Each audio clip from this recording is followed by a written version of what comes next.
Amen? Maraming salamat sa ating Panginoon. Once again, are you ready to receive the Word of God today? Let's open up our Bibles to 1 Thessalonians chapter 5, verse 16 to 18. 1 Thessalonians 5, 16 to 18. Basahin po natin sabay-sabay. 1, 2, 3, go. Always be joyful. Never stop praying.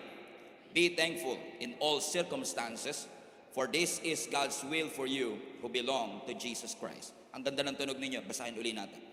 Always be joyful. Never stop praying. Be thankful in all circumstances, for this is God's will for you who belong to Christ Jesus. Pinamagatan ko po ang mensaheng itong the attitude of gratitude. The attitude of gratitude. Everybody say gratitude. Ang ating pong discussion about gratitude ay naniniwala akong susi sa ating kaligayahan. Naniniwala po ako na ito ang susi sa isang satisfying na buhay. In fact, even doctors and scientists believe na ang gratitude po ay makakapag-improve ng inyong relationships. Sabi nga po nila, ang gratitude ang susi at isa sa pinaka-healthiest emotion na pwedeng maramdaman ng lahat ng tao. Sa pamamagitan ng pusong may pagpasalamat o sa pamamagitan ng pusong nagpapasalamat, pwede tayong makatulog ng mas malalim at magkaroon ng mas matagal na enerhiya. Ang susi, gratitude. At itong gratitude na ito, mga kapatid, hindi lang makaka-apekto sa iyo physically, ang gratitude pwede rin maka-apekto sa iyo spiritually. Sapagkat naniniwala ho ako na ang susi para maiposisyon natin ang ating sarili for more is through gratitude. Let me repeat. The key to position yourself for more is for you to have a thankful life. Magkaroon tayo ng pusong marunong magpasalamat sa Diyos. At kapag na-develop natin yung puso na marunong magpasalamat sa Diyos, kahit gaano kahirap ang pagsubok na pagdaanan mo, tinitiyak ko sa iyo, mapagtatagumpayan mo. Ano yung tatlong bagay na sinasabi ni Apostle Paul sa atin dun sa verse na binasa natin, na kalooban daw ng Diyos na ma-develop natin sa ating puso? Balikan natin yung verse 16. Una, be joyful. Maging maligaya ka. Pangalawa, huwag kang hihinto sa pananalangin. At pangatlo, maging mapagpasalamat ka. So kapag ikaw ay joyful, hindi humihinto sa pananalangin, at ikaw ay laging nagpapasalamat, yan daw pong tatlong yan ay kalooban ng Diyos na mangyari sa iyong buhay. However, may mga tao na walang gratitude, o sabihin na natin talagang ungrateful. Lagi na lang ang nakikita nila negatibo. Siguro dahil sa mga pinapanood nila. Kasi pag pumunta ka sa social media, ang nagba-viral yung fake news. Pag nanood ka ng balita, ang pinakapatok yung negative news. Yung malulungkot na mga balita, pati nga weather report ngayon, mas viral pa yung mga tsunami, lindol, matitinding bagyo, parang napapaligiran po tayo ng negatibong mga balita. Siguro yun din ang dahilan kung bakit marami sa atin ang meron ding mga negatibong takbo na pag-iisip. Kasi nga naman, lahat na lang ng nakikita at naririnig natin, negatibo. Pero paano ba tayo mamumuhay ng positibo sa negatibong mundong ating ginagalawan? Naniniwala ho kasi ako, mga kapatid, and I will prove this to you later, na ang gratitude, kaya niyang baguhin ang focus mo. Kung ang lagi mong nakikita negative, kapag na-develop sa iyo yung heart of thankfulness, yung puso na marunong magpasalamat kahit konti lang ang meron ka, naniniwala ako, mga kapatid, na yung positibo mas lalaki kesa sa negatibo. May mga pangyayari po ba at may mga tagpo ba sa inyong buhay na dati nyong ipinagpasalamat pero ngayon nakakalimutan nyo nang ipagpasalamat? May mga parte ba ng buhay ninyo na excited kayo noon pero ngayon parang hindi nyo na napagpapasalamat kasi masyado na kayong naging pamilyar at sanay, at dahil sanay ka na, hindi na natin na ipagpapasalamat? Okay. Humihinga po ba kayo? Yung oxygen po ba ninyo, binayaran ninyo? Sino po nagbigay ng oxygen? Si Lord. Kailan po ang huling beses na ipinagpasalamat natin yung oxygen natin? Guilty rin ako eh. Hindi natin yan na ipagpapasalamat. Bakit? Kasi sanay ka na na pagising mo may automatic oxygen, at yung familiarity na yon ang nagnanakaw sa iyo ng opportunity para maging grateful. Ang magnanakaw ng gratitude, familiarity. Pag sanay ka na yung nanay mo nagluluto ng breakfast, minsan hindi mo na napagpapasalamat na hindi lahat ng nanay ginagawa yun sa kanilang mga anak. Pero dahil sanay ka na, yung familiarity ang nagnanakaw sa iyo ng gratitude. Hindi mo na pagpapasalamat kasi nga lagi namang nandyan. And to make matters worse, dati mong pinagpasalamat, dati kang excited, posibleng ngayon, kino-complain o nire-reklamo mo na. Okay. May katabi ho ba kayo, nung nag-a-apply pa lang siya ng trabaho, grabe yung kanyang excitement. Nung first day niya sa trabaho, alas 7 ang pasok niya, alas 6 pa lang, bihis na siya. May ganun ho ba kayo? Pero ngayon, kung alas 7 ang pasok, alas 7 gigising. O bakit? Dati siyang excited, huwag kayo masyadong tumawa, baka isipin ng katabi niyo siya to, no? Dati siyang excited, pero yung dati kang excited, ngayon, hindi naman sa ayaw mo, hindi naman sa kino-complain mo, pero it's just that minsan, nawawaglit sa isip natin na ipagpasalamat na hindi lahat ng tao may trabaho. May mga kilala ba kayong dati, excited na excited, sana magkaanak na ako. At talagang binigyan ka ng Lord ng baby, tuwang-tuwa ka. Nung pagkalabas ng baby, talagang hindi ka makatulog. Nakatingin ka lang sa mata niya, nakatingin ka lang sa pisngi niya, nakatingin ka lang sa ilong niya, pero ngayon, ayaw na kitang makita. Oo, bakit? Yung baby na cute, naging acute. Oo, nung naging teenager na, parang nakakalimutan na nating ipagpasalamat. Siguro nag-exaggerate lang ako, pero you get the point, mga kapatid, ano? No, na dati excited kang magka-asawa. Sabi mo, Lord, bigyan mo lang ako ng asawa. Pagsisilbihan ko ang aking asawa, mamahalin ko siya ng buong buo, mamahalin ko siya ng buong puso. Ngayon nagka-asawa ka na, isosoli na kita sa nanay mo. Amen. Bigla nagbago ang takbo, no? Dati, when you are opposite, sabi mo, grabe yung asawa ko, hindi nagsasalita, hindi nag-open up, napaka-mysterious, nakaka-inlove. Tas nung kayo na, mag-asawa na kayo, 10 taon, hindi ka ba magsasalita? Sabihin mo naman ang nararamdaman mo.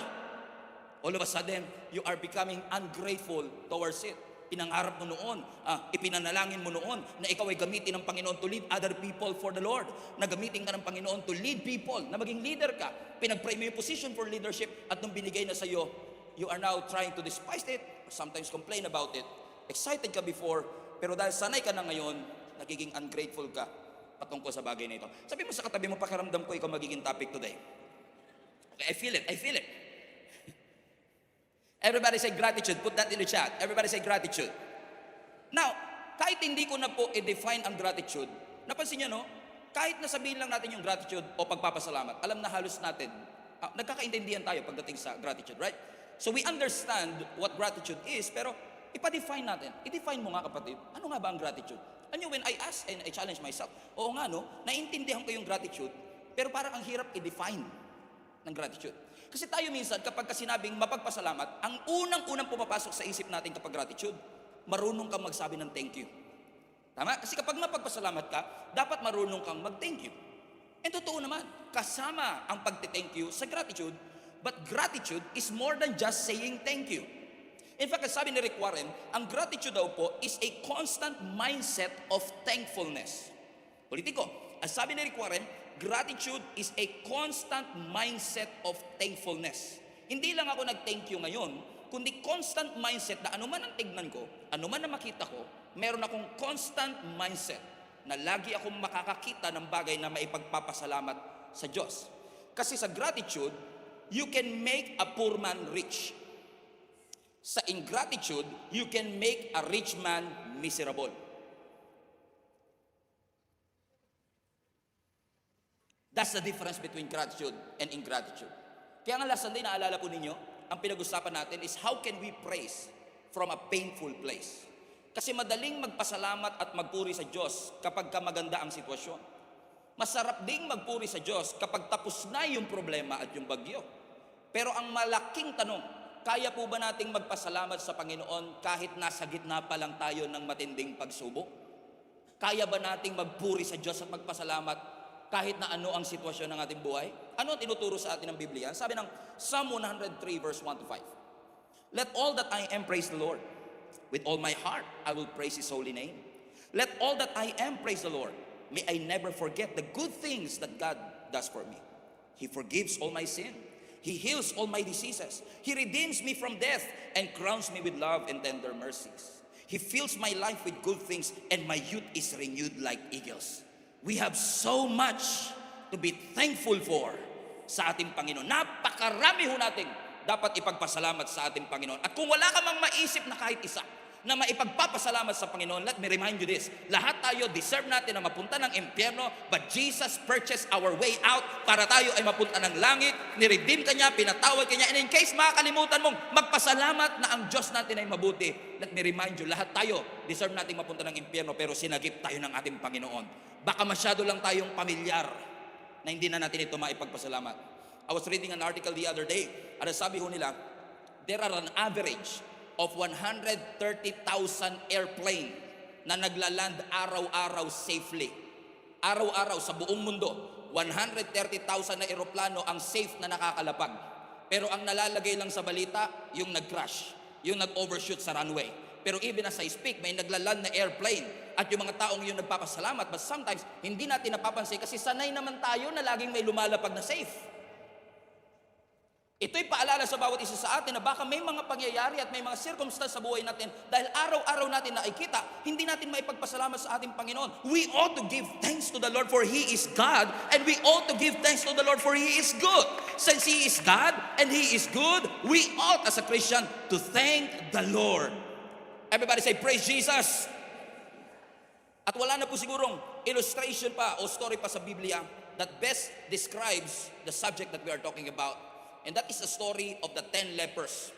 Ito po yung storya ng 10 may ketong na pinagaling ng ating Panginoon. Let's read the whole story. Ang sabi ng Luke chapter 17 verse 11 to 17. Samahan nyo nga po ako. 1, 2, 3, go. As Jesus continued to travel toward Jerusalem. Sorry ako nang iwan. Okay, one more time. Luke 17:11. As Jesus continued on toward Jerusalem, He reached the border between Galilee and Samaria. As He entered a village there, 10 men with leprosy stood at a distance, crying out, Jesus, Master, have mercy on us. He looked at them and He said, go, show yourselves to the priest. And as they went, they were cleansed of their leprosy. One of them, when he saw that he was healed, came back to Jesus shouting, praise God! And he fell to the ground at Jesus' feet, thanking Him for what He had done. And this man was a Samaritan. Jesus asked, didn't I heal 10 men? Where are the other 9? Has no one returned to give glory to God except this foreigner? And Jesus said to the man, stand up and go, for your faith has healed you. Ganda na story. Sabi ng scripture, habang si Jesus daw po ay nagtatravel towards Jerusalem, napadaan ho siya sa border ng Galilee at Samaria. Para mas maunawaan ng hindi masyadong nakakapagbasa ng Biblia, no? Yung border ng Galilee at Samaria ay parang border ng magkaibigan at magkaaway. So magkaaway na itong Samaria kasi kaawa ng mga Jewish people. So yung mga Galileans galit sa Samarians at yung mga Samaritan galit din naman sa mga Galileans. And Jesus was traveling in the border. A great picture ng ating Panginoong Yesus. Si Lord kasi hindi siya nagde-divide, He unites. And He was traveling in the border of it. As sabi ng scripture, habang naglalakad ang ating Panginoong Yesus, may 10 lalaki na may ketong o skin disease. Nung unang panahon, ang leprosy incurable. Walang gamot yan, parang cancer. So dahil ito ay contagious, madaling kumalat, lahat ng taong may ketong kailangang i-quarantine. Pero surprisingly, itong 10 ito, parang di naman sila quarantine, pero kailangan nila ng certain distance. So maaari na hindi severe ang kanilang case, but since meron silang leprosy, kailangan nilang dumistansya. Kaya sabi ng scripture, habang naglalakad si Jesus, itong 10 ketongin, He stood at a distance and they shouted, Jesus, Master, have mercy on us. At sa 10 ito, siyang magkakaibigan, yung isa kaaway. Siyang Galileans, yung isa Samaritan. Siyang na Hudyo, isang Samaritano. Pero pare-parehong isolated. Kasi kapag may leprosy ka, ibig sabihin lang nun, isolated ka. At ang epekto po ng ketong o ng skin disease na ito na leprosy, hindi lang po physical. Kasi physically, more than yung mga sugat-sugat sa iyong katawan, may mga cases ng leprosy na kahit yung mukha nila na-deform, nawawala sa hugis. Kasi kinakain ng infection yung kanilang laman. So nawawala yung ilong, nawawala yung bibig, nawawala yung mukha nila, nasisira yung kanilang mukha. So just imagine the tragedy na every time natitingin ka sa salamin, hindi mo makilala kahit yung sarili mo. Dagdagan pa natin ang emotional na epekto. At dahil sila ay may leprosy, contagious o nakakahawa, they have to separate themselves. At kung sila ay separated sa community, ibig sabihin separated sila sa kanilang family. Just imagine the hardship na walang yumayakap sa iyo kapag kailangan mo ng yakap. Wala kang makausap pag kailangan mo ng kausap. Just imagine the weight of it na every time na nangangailangan ka ng aruga, walang nag-aaruga sa iyo. Hindi ka makapag-provide, hindi ka makapagtrabaho, outcast ka sa society. Dagdagan pa natin, hindi lang physical, hindi lang emotional, pati spiritual. Kasi even the religious people are condemning these lepers. Kasi nga, sila ay simbolo ng karumihan. At dahil sila ay marumi physically, ina-assume na meron silang naging kasalanan, and therefore, ang mga taong ito ay dapat lamang na mahiwalay sa atin. Walang cure ang leprosy. Ibig sabihin, kung ang leprosy, mahihiwalay ka sa komunidad, ibig sabihin din na walang cure habang buhay ka ng hiwalay sa komunidad. It is a lifetime of isolation. It is a lifetime of sadness. It is a lifetime of suffering. It is a lifetime of condemnation until they met Jesus Christ. Yung hopeless case, nagkaroon ng hope. Kasi nung nakita nila ang ating Panginoong Yesus, tumawag sila sa ating Panginoong Yesus, Jesus Master, have mercy on us. Lumapit ang ating Panginoon sa kanila, sabi ng Panginoon, go, show yourselves to the priest.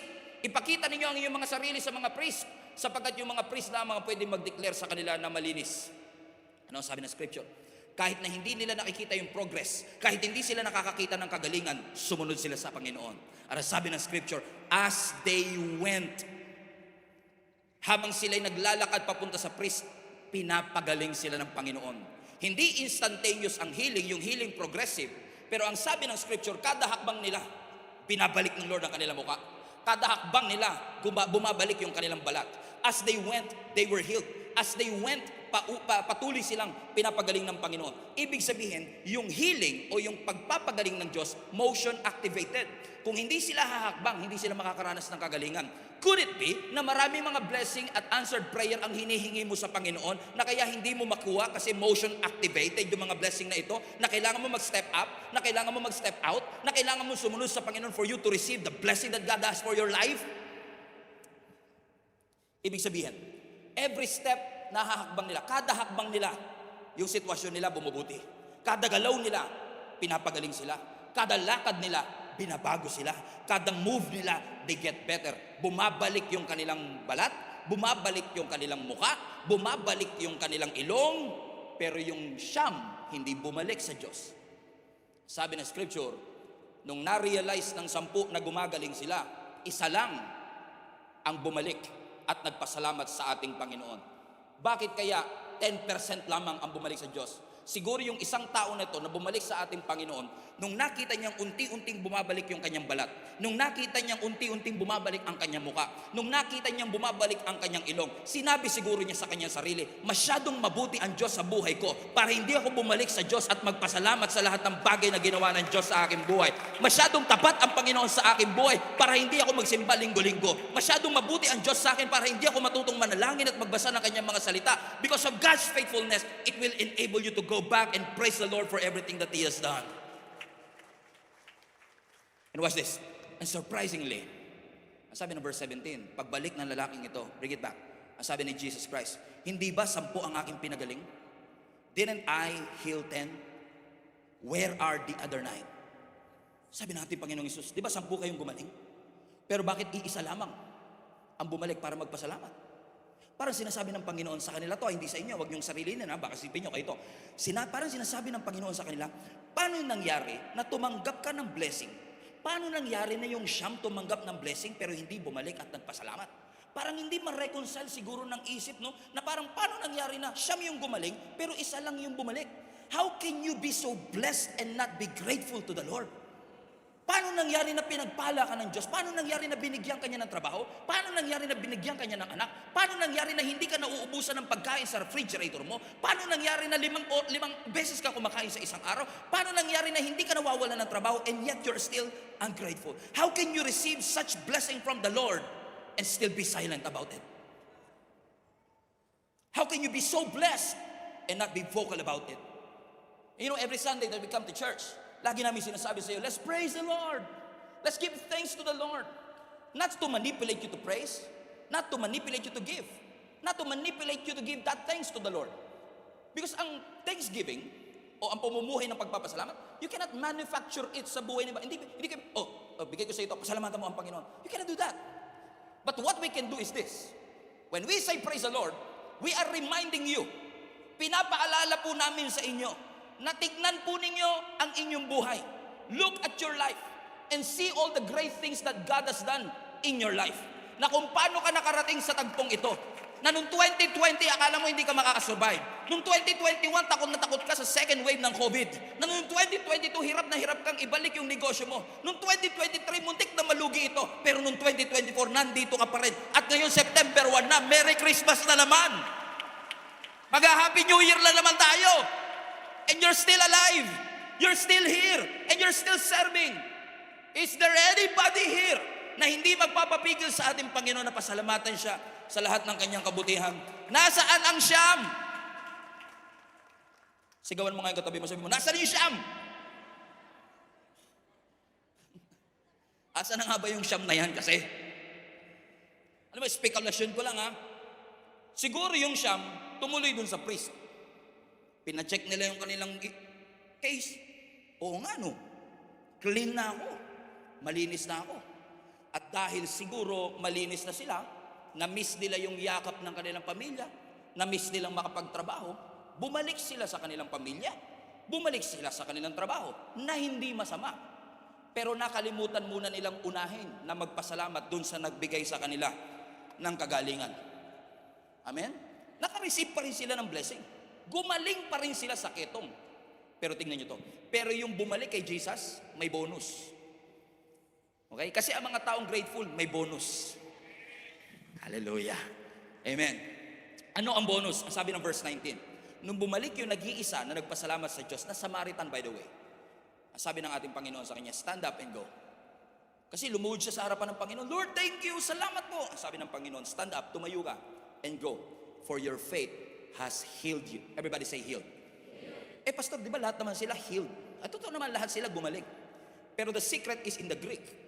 Now, ang Greek word ng salitang healed ay yung salitang zozo. Shera Oscar, Zebra Oscar. Zozo. Nang ibig sabihin ng zozo ay wholeness, kabuuan.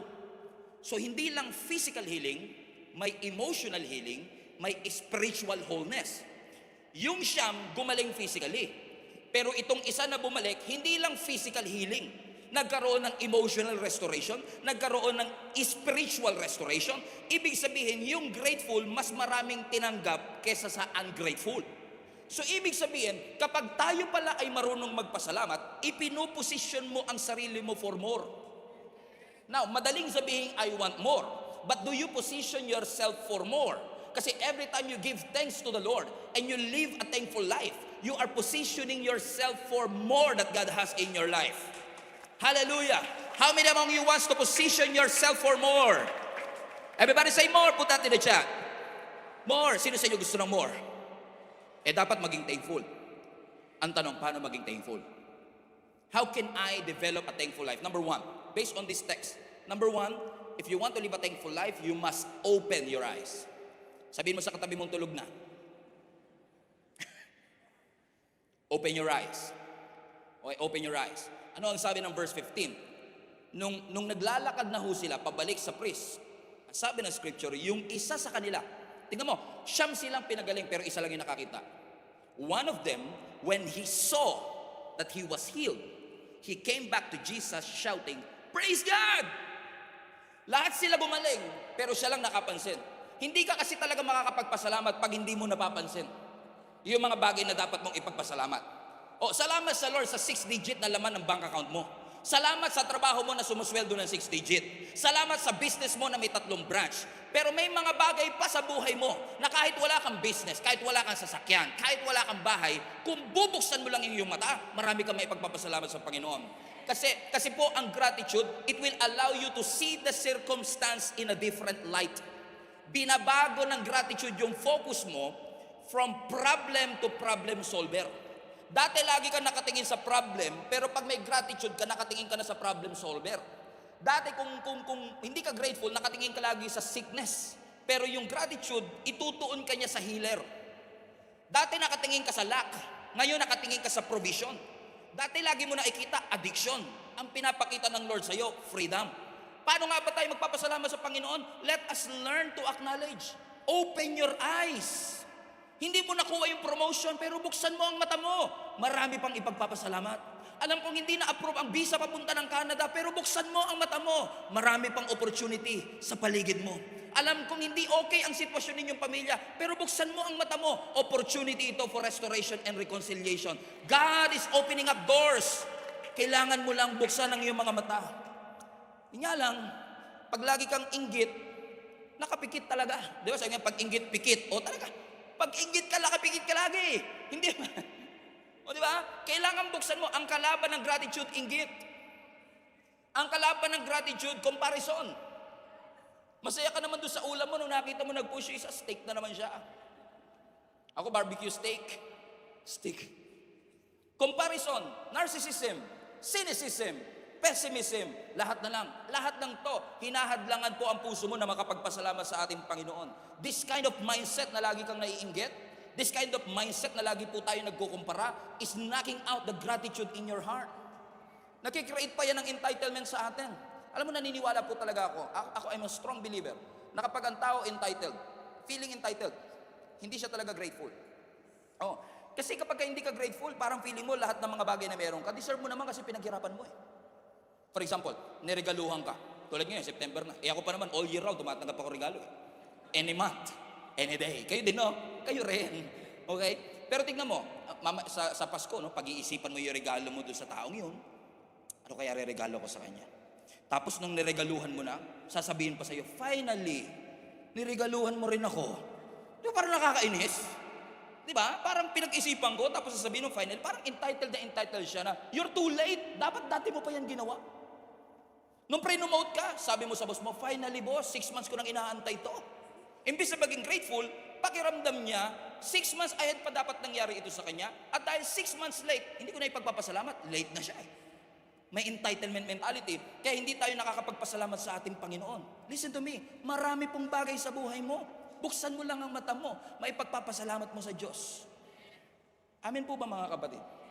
Hindi man aircon yung ating bahay, wala man tayong kotse, wala man tayong sariling sasakyan, pero may mga anak po kayo.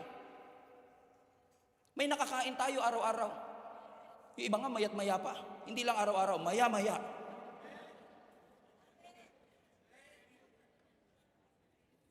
At sa lahat po dito ng mga, siguro mga nanay, ano?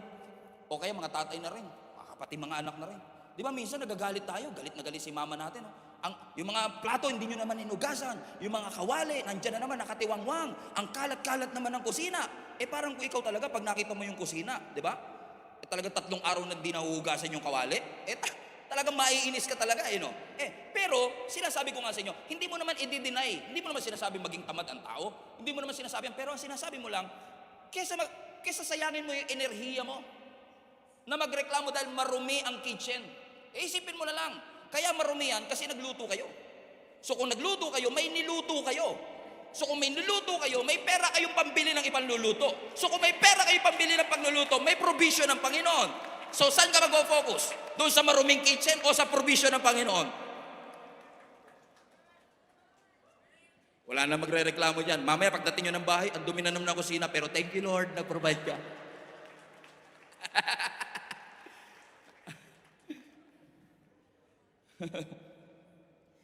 Lagi ko na itong ginagamit, pero marami pa rin din nakakarinig na ito. Tsaka yung pastor naman paulit-ulit, so gagamitin ko ulit. May quiz ako sa inyo, may exam ako sa inyo. Sa bahay ninyo, ilan ang pintuan ninyo? Yan. Ilan ang pinto nyo sa bahay? Pinto sa harap ng bahay. Siyempre, alam naman may bahay ka, walang pinto. Pinto sa harap ng bahay. Pinto sa likod ng bahay, papunta ng swimming pool. Sana all may swimming pool. Okay? Pinto papunta ng CR. Pinto papunta ng kwarto. Mga 3 o 4 na pinto. Tama? Pero malamang, hindi nyo nabilang yung pintuan ng ref. Yung pintuan ng cabinet. Saan kayo kumukuha ng pagkain? Sa ref. Saan kayo kumukuha ng damit? Sa aparador. Nilalagpas-lagpasan nyo lang yung pintuan. Lagi kayong pinapakain nun. Lagi kayong dinadamitan doon. May mga bagay ba sa buhay ninyo na hindi nyo binibilang na blessing ninyo? Kasi nilalagpas-lagpasan nyo lang kasi sanay na kayo eh. Pero kailangan buksan ng Lord ang mata natin na makita natin ito.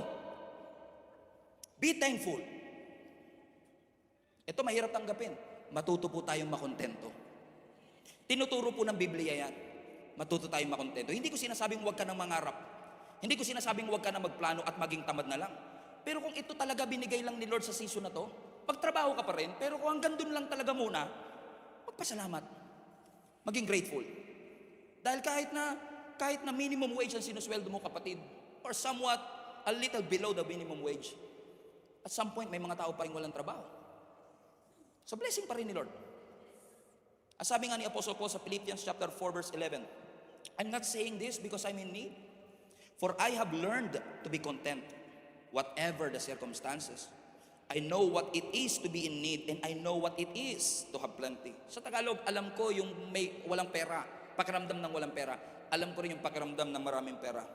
But I've learned the secret of being content in every situation, whether well-fed or hungry, whether living in plenty or in want.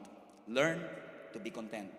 Open your eyes for you to be thankful. Pag-uwi mo ng bahay, start to notice things that you have na posibleng wala yung iba. And your heart will be filled with gratitude. Number 1, open your eyes. Number 2, open your mouth. Okay, open your mouth. Ano sabi ng verse 15? Balikan natin yung verse natin kanina. One of them, when he saw, that's point number 1, when he saw that he was healed, he came back to Jesus shouting, "Praise Jesus!" How to be thankful? Acknowledge ano yung pagpapasalamat mo. Open your eyes. And number 2, maging intentional ka na i-express ang iyong pasasalamat sa Panginoon. Open up your mouths and say, "Thank you, Jesus!" Alam ko ang title natin is the attitude of gratitude, pero ang gratitude is more than just an attitude. Kailangan sa gratitude, ini-express. Nagpapasalamat po ba kayo sa inyong asawa? I-express mo. Nagpapasalamat po ba kayo sa buhay ng inyong mga kamag-anak? I-express mo siya. Sabihin mo, huwag mo i-assume na, alam niya na yan, naiintindihan niya na yan. And you'll be surprised, inaantay din niyang sabihin mong masarap ang luto niya. Inaantay din niyang sabihin mo na salamat pinaglutuan mo ko, salamat pinagplansya mo ko, salamat na hinatid mo ko sa school, salamat sa tuition fee ko, salamat nagpo-provide ka sa pamilya namin, salamat hindi mo kami kinakalimutan o pinababayaan. Gratitude is not silent. Do not withhold yung gratitude. Amen? And even in the church, huwag kayo mag-withhold. Kung thankful ka kay Lord, sabihin mo, huwag ka mahiya sa katabi mo. O anong iisipin nila sa iyo? Wala naman sa tono. Alto. Ala sa tono. Sabi ng isang volunteer, ang layo sa tono. Amen? Tingnan niyo si David. Ang sabi ng Psalms 30 verse 11, "You have turned my mourning into joyful dancing. You have taken away my clothes of mourning and clothed me with joy." Everybody read this together. "That I might sing praises to you and not be silent. O Lord my God, I will give you thanks forever." Hallelujah. Give thanks. Hinagingan ko to last Sunday. Si David sa 1 Samuel 18. Nung pumasok ang Ark of the Covenant, matagal nawalay sa kanila ito. It is a symbol of God's presence. Nung nakita ni David na pumapasok ang Ark of the Covenant sa Jerusalem, hindi niya napigilan ang kanyang sarili. Nagsasayaw yung hari. Hindi niya inisip kung anong sasabihin ng iba. Ang sabi ng scripture, he danced with all his might. The nation danced with all his might. Pero habang sumasayaw siya, na wala siyang pakialam, yung kanyang asawang si Michal is despising him. Ang sabi ng kanyang asawa, let me read to you, "You shamelessly expose yourself like a vulgar person." Bakit? Sa sobrang unconscious ni David, basta conscious lang siya sa pagpapasalamat niya sa Panginoon, hindi niya napapansin na huhubaran na pala siya. He was half naked because he was dancing, he was thanking the Lord. Hindi ma-appreciate ni Michal na anak ni Saul kasi lumaki siya sa yaman. Pero naiintindihan ko si David. Kasi kung ako man si David, that I came from nothing and he transformed me from nothing to something. God brought me from nowhere to somewhere. He turned me from nobody to somebody, from zero to hero, from shepherd to a king. Hindi mo talaga ako mapipigilan magpuri sa Diyos sa lahat ng bagay na ginawa niya sa aking buhay. Minsan lang po talaga, hindi natin ma-appreciate kung bakit ganyan kaingay ang katabi natin kapag nagpupuri. Kasi hindi natin alam yung pinagdaanan niya. In fact, the fact that he was here is a miracle in and of itself. Muntik na yang hindi matuloy. Kaya nung natuloy, grabe ang pagpupuri. Samantalang ikaw, tinatamad ka pa kanina. Tapos ngayon, naiinis ka. Sino ba naman to? Yung kamay mo, umabot na dito sa akin. Bakit? Para sa taong yan, constant ang pag-ibig ng Diyos, constant ang faithfulness ng Diyos, constant ang kabutihan ng Panginoon, constant din ang pagpupuri ko sa Diyos. Maaari sinasabi na iba sa inyo, Pastor, gusto ko naman, kaso hindi talaga yan ang personality ko. Tsaka po kasi, member po kasi ako ng Army, ng Navy, ng Police. So pag nakita nila ako, nagbibideo pa naman kayo dito, baka pag nabidyohan nyo ako, mapublish ako sa Facebook. Ano naman ang isipin ng ibang tao sa akin? Well, naiintindihan ko kung saan tayo nanggagaling, that we have different personality. Pero what fascinates me is this. Bakit kapag may hinihiling pa lang tayo kay Lord, vocal tayo? In fact, kung babalikan nyo yung story na to, balikan natin yung story. Sabi ng verse 12, hindi ko to nakita ever. I preach this passage at least once a year. Pero I've never seen this. Sabi ng verse 12, nung pumasok si Jesus sa village, 10 men with leprosy stood at a distance. Verse 13, everybody read. Crying out, Jesus! Master! Have mercy on me! Tignan nyo to. Wala siyang problemang sumigaw nung nangangailangan pa lang siya. Pero nung binigay na yung pangangailangan at sagot sa kanyang panalangin, biglang, hiya ako eh. Doesn't make sense, di ba? Bakit? Kung malakas ang panalangin, dapat malakas din yung pasasalamat.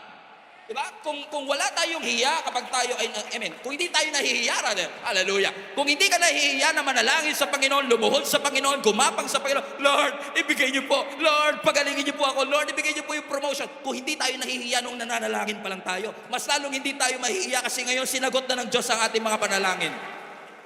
Loud praise. Loud pray. Doesn't make sense because gratitude is not silent. It's not silent. It's not silent. Everybody say, be thankful. Everybody say, be grateful. Now, before I go to point number 3, and then we will close, let me just say this to you. When I say gratitude, pag binabanggit ko pong be thankful, hindi ko lang sinasabing be thankful sa Diyos. Because yes, we need to be thankful sa Diyos.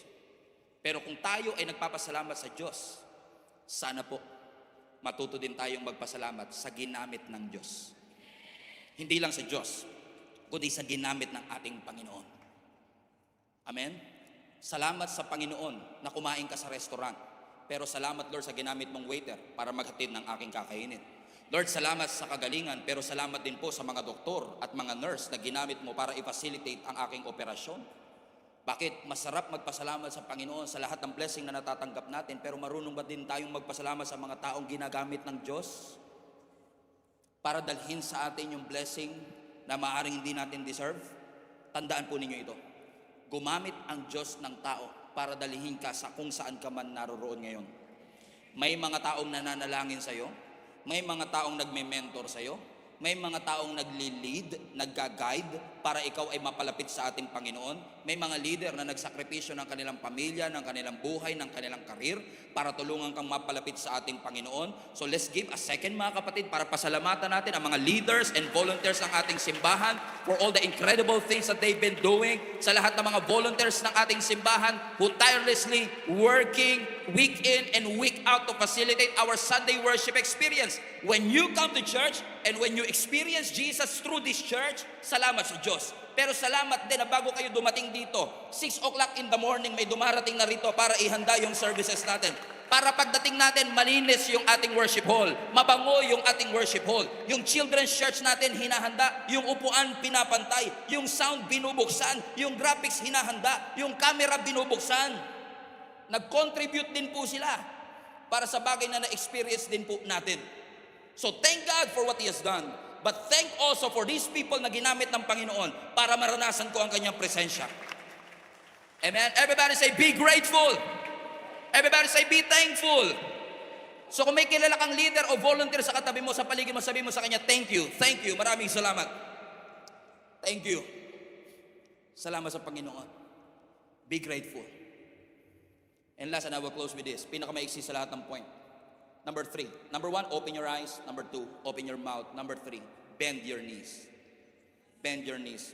Ang sabi ng verse 16, nung na-receive niya ang blessing, he fell to the ground at Jesus' feet, thanking Him for what He had done. He fell to the ground. That's why I want to challenge you, church. Every time we worship, let us be a worshiping church. And let us worship the Lord in spirit and in truth. That every time that we experience God's presence, hindi na po natin kailangang i-entertain pa tayo ng worship team o educate pa tayo ng preacher natin. Tayo na mismo magsasabi sa ating sarili, what can I render to the Lord for everything that He has done in my life? Kaya nga mga kapatid, kayo ay aking ding hinihikayat, wag tayong ma-conscious sa magiging itsura natin kapag tayo nagpapasalamat sa ating Panginoon. Ano ba naman yung lumuhod ako, pinagaling ako sa aking ketong? He fell to the ground and he worshiped the Lord. Why is that? Because it is a sign, it is a symbol of His humility, na kung hindi mo po ginawa sa akin, hindi mangyayari sa akin. Ina-acknowledge niya na may kayang gawin ang Diyos na hindi ko kayang gawin sa sarili ko. At kung may kayang gawin ang Diyos na hindi ko kayang gawin sa sarili ko, ano ba naman yung lumuhod ako sa Panginoon na sabihin ko, maraming salamat Panginoon sa lahat ng iyong kabutihan, sa lahat ng iyong ginawa sa aking buhay. He fell to the ground and worshiped the Lord. Gia Kamanaba Global Family, guluhin natin yung impyerno. Yung pinadalang ka ng problema, nagpasalamat ka pa. Wala ka ng pamasahe pa uwi, nagte-thank you ka pa. Hindi mo alam kung may mailuluto ka pa bukas, pero nagpapasalamat ka pa sa Panginoon. Akala ni Satan nakaisa siya sa atin, na porket pinadala niya tayo ng problema, hindi na ako magpapasalamat sa Panginoon. Naghahamali ka. Malilito kayo dyan sa impyerno. Kasi dyan sa impyerno, ini-expect nyo, magrereklamo ako, iiyak ako, magmumukmuk ako, hihinto ako, susuko ako. No way! I will continue to worship the Lord regardless of the situation that I am in. I will start to be thankful, to give thanks to the Lord, and live thankful to the Lord for all the great things that He has done. Lord, salamat sa aking pamilya, salamat sa aming simbahan, salamat sa bubong over my head, salamat sa pagkain on our tables. Thank you, Lord, for all the doors that you have opened. Thank you, Lord, for all the sickness that you have healed, for all the mountains that you have moved. Let us learn to be grateful and be thankful. You might not see it yet. You might not feel it yet, but you don't have to feel thankful to be thankful. Be thankful even though you don't feel like it. Pag may problema, huwag mong takbuhan. Pag may problema, huwag mong sukuan. Buksan mo mata mo. Ano yung mga bagay na kahit nasa gitna ako ng problema, may pagpapasalamat ko sa Diyos. Pastor, you don't know what I've been through? Nawalan po ako ng nanay. 65 years old lang po siya nung kinuha siya ng Panginoon sa amin. Nakakalungkot, masakit na pangyayari. Pero hindi ho ba? Salamat pa rin sa Diyos. Pinahiram niya sa inyo yung nanay niyo ng 65 years. Salamat pa rin sa Panginoon na sa kabila ng lahat ng sakit na pinagdadaanan niyo, nakukuha niyo pa rin pong umiti. Nakukuha niyo pa rin pong magsimba. Nakukuha niyo pa rin pong magpasalamat sa ating Panginoon kasi hindi ko man maintindihan yung sitwasyon na nasa akin ngayon, pero ang alam ko lang may dinedevelop ang Lord sa akin. So paglabas ko sa sitwasyong ito, salamat pa rin sa Lord sa karakter na nabuild sa akin. Salamat pa rin sa Panginoon sa tapang na nabuo sa aking puso. Salamat pa rin sa Diyos sa pananampalataya na hindi nawala sa aking buhay kasi ang Diyos ay naging mabuti sa akin mula noon hanggang ngayon, mula sa simula ng salinlahi hanggang sa ngayon, naging mabuti at tapat ang ating Panginoon. Let us learn, church, to be grateful in all circumstances. Be grateful. Everybody stand to your feet. High five at least 3 people and say thank you. Yakapin mo kung kakilala mo and say thank you. Thank you. Put that in the chat. Thank you, Lord, for all the great things that you have done. Thank you for not giving up on me, Lord. Thank you for setting me free. Thank you for forgiving my sins. Thank you for redeeming me. Thank you. Thank you. Every head bow, every eye closed all across this place. And if you're comfortable, raise your hands. And I want to give you an opportunity today to ask the Lord, Lord, buksan niyo yung mata ko na makita ko ngayon yung mga bagay na nilalagpas-lagpasan ko. Pero nakakalimutan ko pong ipagpasalamat sa iyo. And now, my heart is ready. I'm positioning myself for more. Develop a gratitude in my heart. Thank you, Lord. Thank you, Lord. I just want to thank you, Lord. Everybody say that. Sing it with. Thank you, Lord. I just want to thank you, Lord. One more time. Thank you, Lord.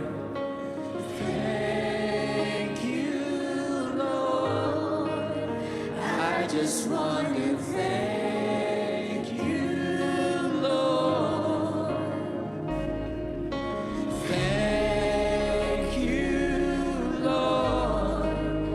I just want to thank you, Lord. Now in your own words, thank the Lord. Buksan mo ang iyong mga bibig, pasalamatan mo ang Diyos sa mga bagay na ginawa niya sa iyong buhay, sa mga bagay na ginawa niya sa inyong pamilya, sa lahat ng provision, sa lahat ng ginawa ng Diyos through the years na hindi ka niya pinabayaan at kinalimutan. Open up your mouth and say, thank you, Jesus. Put in the comments, what are you thankful for the Lord? Lord, thank you for you never change. Salamat na hindi ka nagkulang. Salamat na hindi ka nagbago. Oh, we thank you, Lord. We thank you, Lord. Hallelujah. Thank you, Lord. I just wanna thank you, Lord. I just want to thank you, Lord. Thank you, Lord. I just wanna thank you, Oh, Lord. I just want to thank you, Lord. Thank you, Lord. I just wanna thank you, Lord. With a grateful heart, everybody now. With a grateful heart, with a song of praise, This song with our outstretched arms, with an outstretched arm. we will bless your name. With a grateful heart, with a grateful heart, with a song of praise, This song of praise. with an outstretched arms, we will bless your name. Thank you. I just wanna thank you, I just wanna thank you,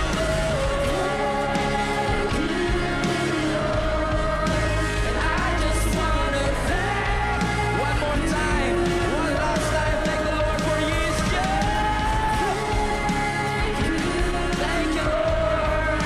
Oh, I just wanna thank you, I just wanna thank you, Lord. Thank you, Lord. I just wanna thank. In your own words, thank the Lord for the last time. Thank you, thank you, thank you, thank you, Lord.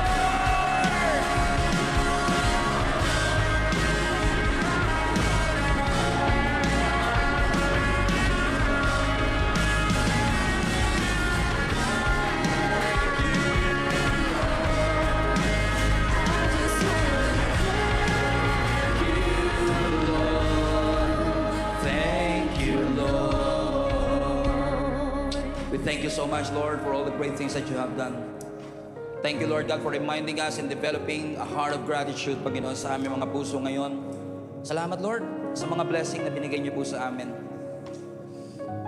Paalala niyo sa amin, Panginoon, nung mga panahong walang-wala kami, nung mga panahong di namin alam kung paano kami makakasurvive, and yet here we are, Lord God. Still smiling, still standing, still worshiping, still giving you thanks. Yung mga panahong itlog lang ang ulam namin, Panginoon, marami pong salamat. Na nag-iimbento na lang po kami ng recipe, Panginoon, kung ano yung pwede namin maluto sa itlog. Pero marami pong salamat, Panginoon, that you have provided and surrounded us with people, oh God, that will help us, Panginoon. Lord, thank you, Jesus. You've been so good. You've been so faithful. You're amazing, Lord. Noong mga panahon, Lord, na nag-worry ako sa trabaho ko, Panginoon, marami pong salamat, oh God, for you have been so good. Hindi mo lang sinustain ako, Panginoon. You brought me this far. Na-promote pa ako, Panginoon. Thank you, Lord, for promotion. Thank you, Lord. Akala ko hindi ako makakapagtapos ng pag-aaral, and yet now, degree holder na po ako.